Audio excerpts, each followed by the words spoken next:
Siapa-siapa yang jumpa aku dekat Bazar Putrajaya, datang tegur aku belanja kau. Guys, ni tadi aku ada profit sebelum aku gerak bazar ni tadi. Benda yang basic, ulang-ulang macam yang aku bagi tahu dekat dalam e-book pun ada ajar benda ni. Benda yang sama, teknik yang sama yang aku ajar dekat dalam live. Teknik ni juga aku belajar daripada e-book Full Swing Formula. Kau tengok ni berapa profit ni. Tak ke banyak ni. Dengan basic support and resistance, breakout, pullback, entry. Ni kau tengok ni M1 punya setup tau ni. Dengan M1 punya setup ni pun boleh profit kau macam ni. So, disebabkan profit ni, aku ingat ni aku tengah meneman ni TZ ni. Kau nak buat apa dia ni?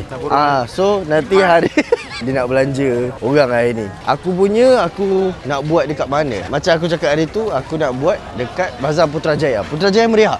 Bazar Putrajaya hari Sabtu. So hari Sabtu tu nanti, siapa-siapa yang jumpa aku dekat Bazar Putrajaya, datang tegur aku belanja kau. Apa-apa je yang kau ambil kat bazar, yang nak belajar macam teknik yang aku bagi tahu tadi, ibu ada kat Full Swing Formula. Kau tekan je link kat bawah. Assalamualaikum.